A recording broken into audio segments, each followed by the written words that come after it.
Ngayon mga kaibigan, share ko lang to. Baka ganito rin yung problema ng sasakyan ninyo. Yung kanyang radiator fan ay mahina yung bigay ng hangin. Kaya mahina yung hangin, kaya yung temperature ng sasakyan natin ay mabilis uminit. Yan, wag natin hayaan na ganito yung kanyang radiator fan. Baka mag-overheat yung sasakyan natin. Baka mas malaki pa yung gastos. Ngayon, ituturo ko sa inyo kung paano to ayusin na walang gastos. Yung tayo lang, DIY yung gagawin natin. Yan o, napakalambot na yung kanyang clutch pan. Kaya hindi niya masyadong mapalamig yung kanyang radiator. Yan, bali may 4 na tornilyo yan. 10 mm yung gagamitin natin na liabe para pagtanggal yan. Pero bago yan, alisin ko muna tong battery para mas madali natin mailabas yung kanyang radiator fan.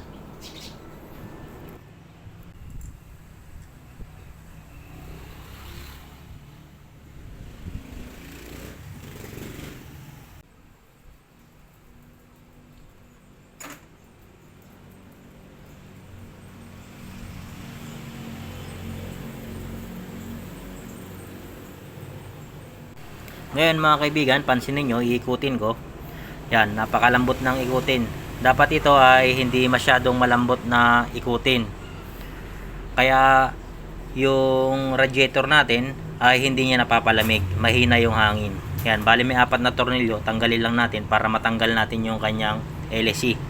At mabuksan natin itong kanyang clutch pan.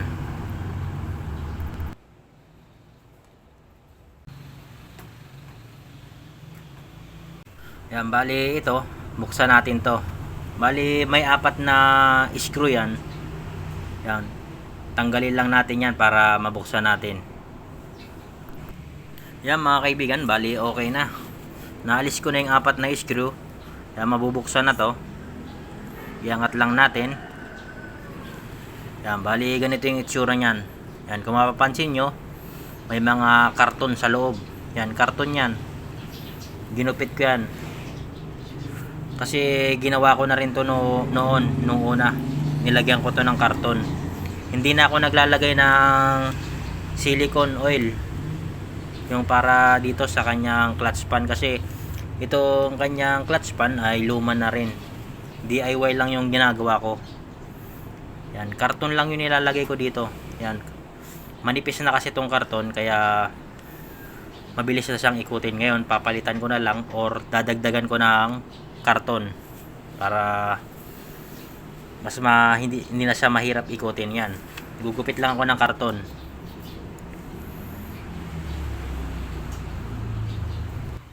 Yan, yung sinabi ko kanina, DIY lang to, wala kang gagastusin.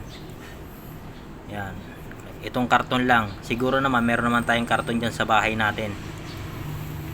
Yan, gumupit lang tayo ng konti at gawin nating bilog.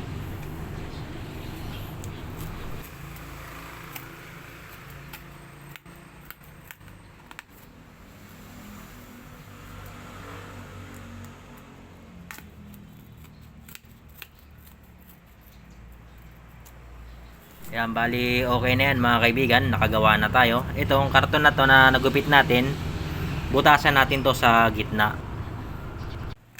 Yan, bali okay na. Nabutasan na natin itong karton na bilog. Yan, ngayon itesting natin. Yan. Bago natin ilagay mga kaibigan, lagyan natin ng grasa. Pero ito hindi ko na lagyan ng grasa kasi basa na rin yung karton. Marami na akong nilagay dito na grasa noon. Yan, grasa na mayroon konting langis. Yan, para pampadulas lang. Yan, bali okay na yan. Takpan na natin. At ilagay ko na rin yung 4 na tornilyo. Higpit na lang natin. Yan, bali ayos na. Mahigpit na. At ito nga pala mga kaibigan, dapat naiikot pa rin natin to. Yan, dapat hindi to nakapix. Para just in case na may mapunta dyan sa ilalim, may sumabit, yung LC lang ang hihinto. Umiikot pa rin ito. Yan, ikot pa rin siya. Para hindi maapektuhan yung makina ng sasakyan natin. Bali okay na yan. Ibalik na natin yung kanyang LSC.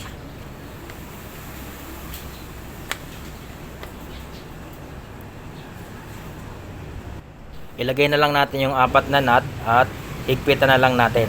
Ngayon ikabit na natin. Sa pagbabalik naman pala nito mga kaibigan, dapat ito ay mahigpit yung mga tornilyo, kasi kapag hindi natin nahigpitan na masyado to, ay maaaring lumipad itong kanyang LSC.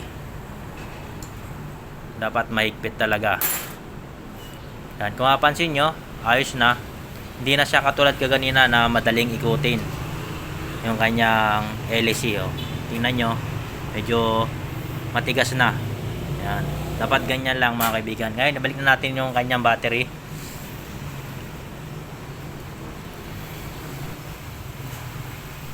At ngayon mga kaibigan, start natin. Bali yan mga kaibigan, naka-andar na yung makina ng sasakyan natin. Ngayon mayroon ako dito na plastic. Bali itong plastic na to ay malaki, plastic garbage. Yan, para makita nyo lang kung okay ba yung ginawa natin, kung may hangin itong plastic garbage na to. Yan, para makita nyo kung gaano kalakas yung hangin ng radiator fan. Yan, lalakas pa yan kapag naka-silinyador. Lalakas pa yung hangin. Yan, ayos na ayos Ramdam na ramdam ko dito. Malakas na yung hangin ng radiator fan nya. Yan Bali hindi pa naka-silinyador yan. Kapag naka-silinyador, mas lalong lalakas yung hangin. Yan, bali naka-idle lang yan. Yan, na kung mapapansin nyo, naihahangin na yung plastic garbage. Yan, bali ganito lang yung gawin nyo kapag ganito rin yung problema ng sasakyan ninyo. Pero kapag meron naman kayong pambili ng bagong clutch fan, bumili na lang kayo ng bago, mas maganda. Pero kung nagtitipid kayo, pwedeng pwede to mga kaibigan. Pwede nyo tong gawin.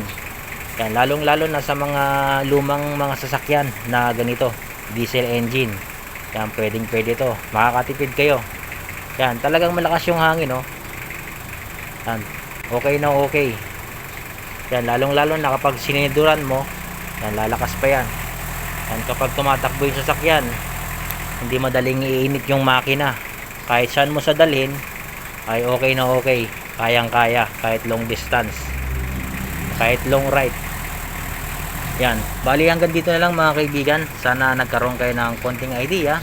At kung nagustuhan nyo ang video ito, pakitapik naman yung like. At kung hindi ka pa nakakapag-subscribe sa ating munting channel, ay pakisubscribe lang at pakiclick na rin ng bell icon para lagi kang updated kapag may mga bago tayong video na i-upload. Hanggang sa muli mga kaibigan, God bless and ride safe!